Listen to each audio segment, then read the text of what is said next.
का इतना गैप निकालने पर ध्यान दें, गैप कैसे निकलेगा, रिसर्च मॉडल कैसे बनेगा और फिर उसके ऊपर हम इंट्रोडक्शन और लिटरेचर कैसे लिखेंगे।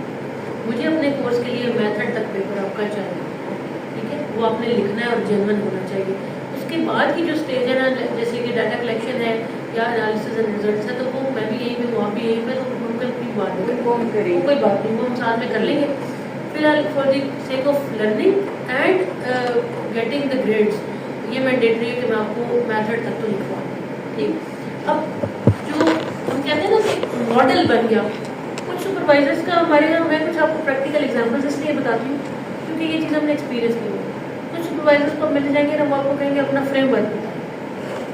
तो अब आपने 80% रिसर्च की होगी तब फ्रेमवर्क बना होगा, क्योंकि उसके लिए आपने प्रीलिमिनरी लिटरेचर रिव्यू किया हुआ है, तब आप इस नतीजे पे आए कि ये वेरिएबल्स स्टडी नहीं होगा।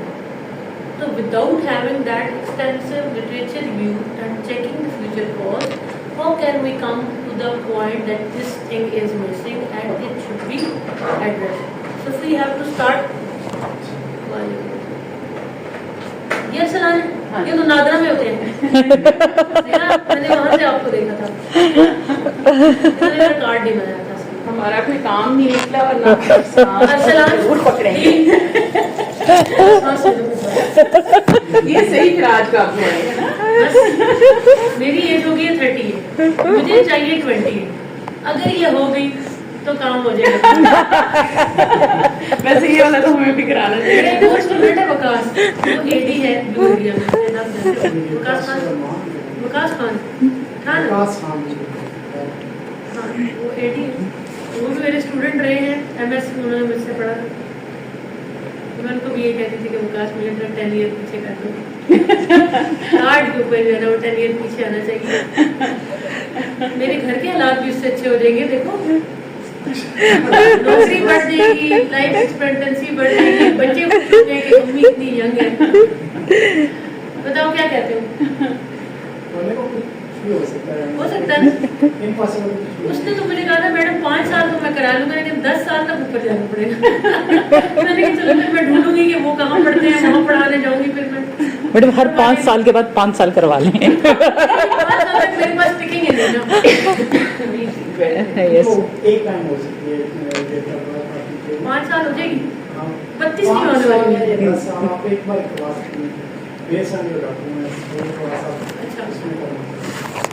बस आप ना भी क्लास में आओ।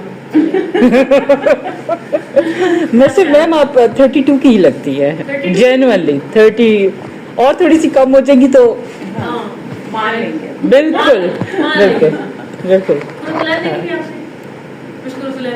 उन्होंने ऑनलाइन लिया हमारी क्लास। नहीं देखा हुआ मैम। वो है 33 की, she looks very young.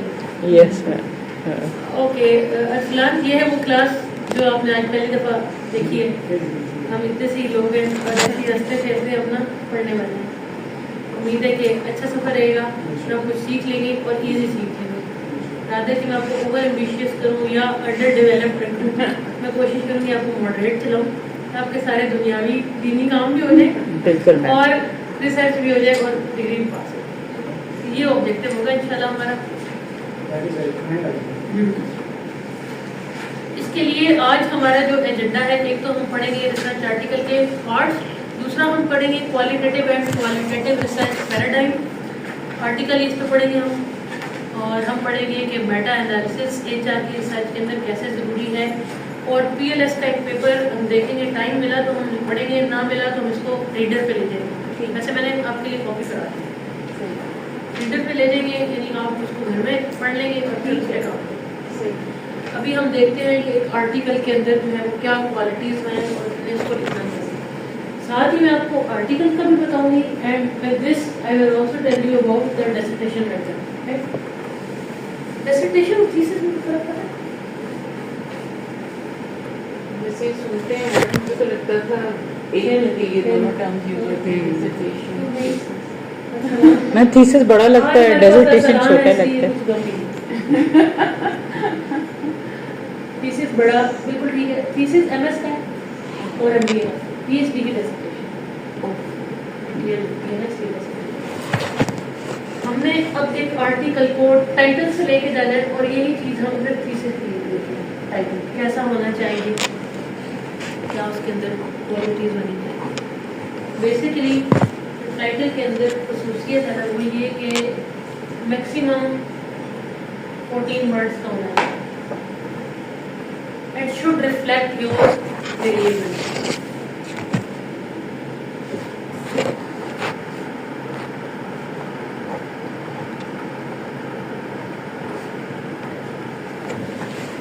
Explicitly or implicitly variables के साथ लिखिए explicitly और implicitly मैं बताती हूँ।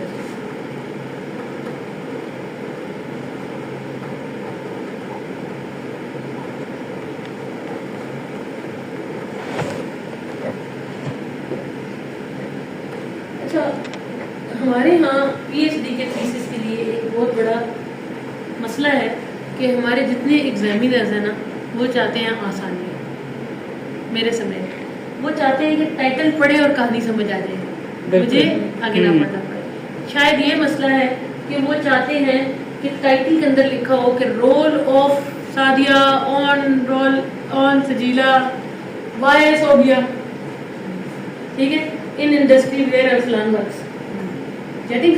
सो ये उनका ऑब्जेक्टिव होता है। इसके ऊपर मेजॉरिटी रिव्यूअर्स के एतराज़ करने का पाकिस्तानी माइंडसेट। लेकिन जो इंटरनेशनल रिसर्च पेपर आप देखते हो ना वहाँ पे इतने सिंपल वर्ड्स नहीं यूज़ करता गोरा, और वो इम्प्लिसिटली वेरिएबल्स को अनाउंस कर रहा होता है। जैसे वो कह रहा होता है, अब जैसे डार्क लीडरशिप है और क्रिएटिविटी है, डार्क लीडरशिप का इफेक्ट क्रिएटिविटी पर, वहाँ वो कह रहा होता है the dark side of leadership empowering creativity.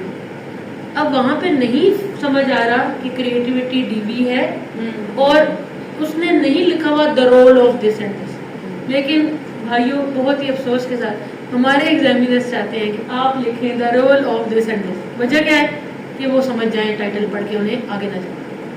तो इसलिए उनकी खुशी पूरी करनी है थीसिस के अंदर लाजमी, वरना एंड तक धूल चटवाएंगे।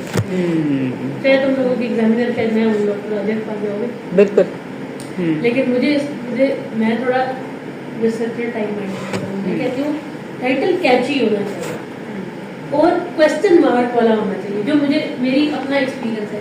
इम्प्लिसिटी होनी चाहिए, छुपा हुआ मीनिंग, ना कि स्ट्रेट अवे लिखा हो कि क्या है।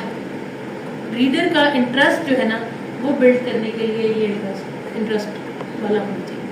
जैसे मेरा एक पेपर है, अभी मैं उस पर कर रही हूँ, और वो है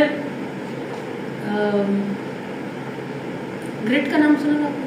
ग्रिड एक वेरिएबल है, बहुत अच्छा वेरिएबल है। जो मैं वेरिएबल बताती हूँ लिख लिया करो, बहुत अच्छा वेरिएबल है जिसकी कॉनोटेशन है कि पैशन और प्रिजर्वेंस का मिक्सचर।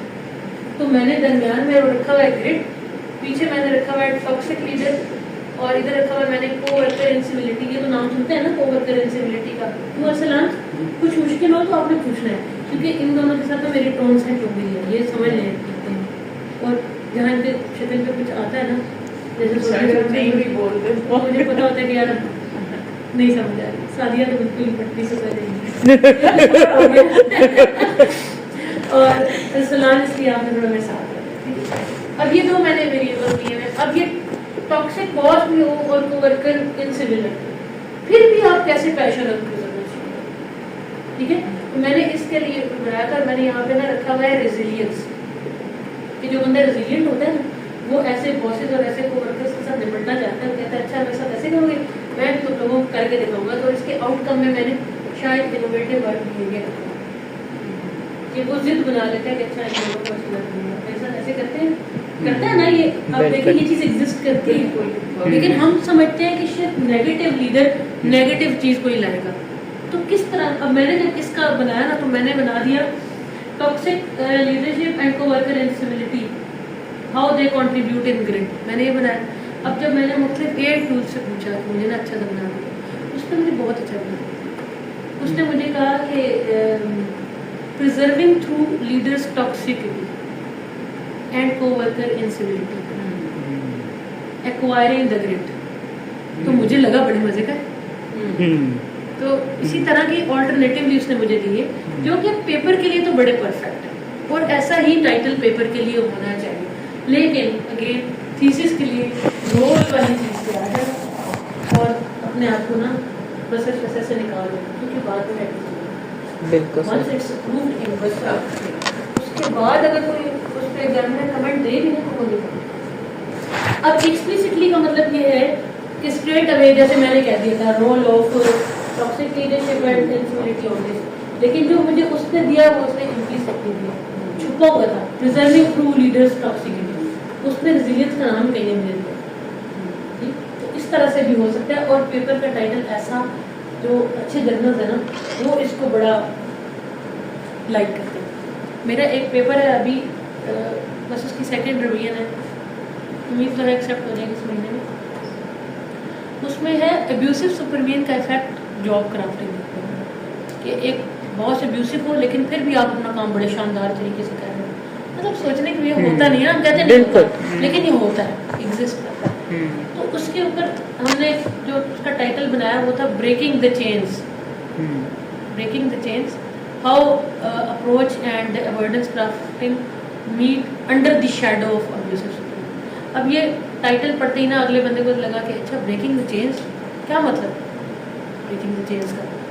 तो अब एक एब्यूसिव बॉस है, उसकी शिकंजे से आज़ादी, तो बड़ा इसका ना एक कैची मीनिंग जाता है। तो पेपर के लिए कैची मीनिंग, लेकिन थीसिस के लिए रोल ऑफ उसका उसके ऊपर impact through this mediating effect of this. तो ये इसको आपने जरूर देना है एंड मैक्सिमम 14 मिनट्स, इससे ज़्यादा नहीं देना चाहिए। अरसलान कुछ कैरी कर रहे हो या मैं स्पीड में हूँ?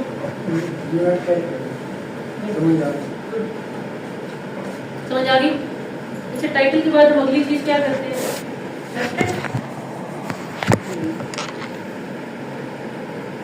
आपने एमरेल्ड के पेपर देखे होंगे बहुत सारे। एमरेल्ड डेटाबेस है, ये तो पता है ना, जैसे सेज है, ली है, ठीक है, एल्सवियर है, उसी तरह एमरेल्ड है। अगर मैं आपसे फ्रैंकली बात करूँ अपने एक्सपीरियंस की, तो हमें किसी उस्ताद ने नहीं बताया था कि तुम लोग कैसे लिखो पेपर। हर कोई ये कह देता था जैसे रिसर्च मेथड से कहा होता पेपर लिख लो। पेपर लिखना इटसेल्फ इज एन आर्ट, और जितना जल्दी आप लोग इसको करोगे ना उतना फिट बैठने वाला है। रादर कि आप रिसर्च मेथड सारा सीख लो और अपनी सेल्फ राइटिंग पे उसको लेके आओ तो कभी कामयाबी नहीं होगी। It's a matter of not genuine research, it's a matter of words. Published work हुई है जिसके अंदर अच्छी लफाजी, ये एक फैक्ट है। कोई जर्नल आपका डाटा नहीं पूछेगा, कोई जर्नल ये नहीं पूछेगा कहाँ रिसर्च की थी, क्वेश्चन दिखाओ, नो। वो आपके लिखी हुई आर्ट रिकॉर्ड, और वो कैसे आएगी? Bye practice. पर हम प्रैक्टिस कर लेते हैं मैथड से, सीखते हम अपने, लिखते हम अपने स्टाइल में, नहीं। आपने सबसे पहले ये करना है कि जो मेरा पेपर करोगे ना, एमरेल्ड का कोई भी मिलता जुलता पेपर उठा लेना, एमरेल्ड के अच्छे जर्नल का, जर्नल को चेक कर लेना कि जर्नल डब्ल्यू में होना चाहिए, इससे कम ना हो, ये नहीं इम्पैक्ट कर सकता। उसका impact factor ISI master list में देख लेना। अगर तो इम्पैक्ट फैक्टर 3+ है तो बेस्ट है, 3+ वाला तो बहुत बेस्ट है, 2+ वाला भी चलता है लेकिन 3+ वाला फिट है। उस आर्टिकल को लेके ना जो कहानी उसने की हुई है ना बस फॉलो करो, एक दफ़ा लिख के लेके जाओ। वो अपने वेरिएबल्स की बात कर रहा है, आप अपने वेरिएबल्स की वही बात करें ताकि सीखें। ये मैं आपको बता रही हूँ, जब हम सिलाई सीखते हैं ना तो हम पैटर्न के ऊपर काटते हैं चीज़ें, पेज के ऊपर काटेंगे, फिर हम कपड़े के ऊपर सिलाई करेंगे। ये इतनी अच्छी प्रैक्टिस है, बिलीव मी, ये 80% आपको राइटअप सिखा देगी। किसी एक आर्टिकल को पकड़ लें, जैसा उसने एब्स्ट्रैक्ट लिखा हुआ ना उसी तरह के मिलते जुलते अल्फाज लिखते हैं, इतना ना करें कि वो प्लेजराइज करे, लेकिन पैटर्न फॉलो। अब एब्स्ट्रैक्ट की जो बात है, एमरेल्ड का एब्स्ट्रैक्ट का फॉर्मेट बहुत बेस्ट है। थीसिस के अंदर एब्स्ट्रैक्ट हम एक ब्रॉड या 1 या 2 पैराग्राफ्स के अंदर लिखते हैं। पेपर के अंदर एब्स्ट्रैक्ट सिर्फ एक पैराग्राफ होता है जिसके 250 से 300 तक वर्ड होते हैं नॉर्मली। अब एमरेल्ड का जो फॉर्मेट है जिसमें वो इसकी हेडिंग्स बता देते हैं आपको, तो याद आया, एम्स एंड स्कोप होता है, ठीक है। उसके बाद लिखा होता है मेथड, उसके बाद लिखा होता है रिजल्ट्स, उसके बाद लिखा होता है इम्प्लीकेशंस, उसके बाद लिखी होती है ओरिजिनलिटी एंड वैल्यू।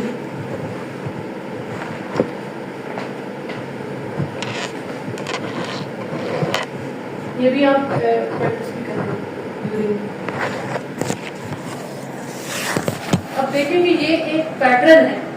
अगर हम अपनी रिसर्च कर रहे हैं, लेट से हम यहाँ पे लिख लेते हैं, एक मॉडल पे बना लेती हूँ ताकि उसके ऊपर हम काम करें। कोई भी लीडरशिप स्टाइल बता दें। Digital leader, digital leadership effect आता है किस पे? टेक्निकल कॉम्पिटेंसी पर, ये एम्प्लॉय की टेक्निकल कॉम्पिटेंसी, और इसके आउटकम में क्या हो जाता है? क्रिएटिव परफॉर्मेंस, ठीक है। मीडिएशन मॉडल है ना, ये हमने बना लिया एग्जांपल। अब लेट्स से कि हमें एम एंड स्कोप लिखना है। जब हम एमरेल्ड का फॉर्मेट फॉलो करेंगे, इसकी हेडिंग्स के हिसाब से लिख के लेके जाएंगे, तो चाहे हम बाद में हेडिंग्स रिमूव कर दें, मीनिंग बेहतरीन बनेगा।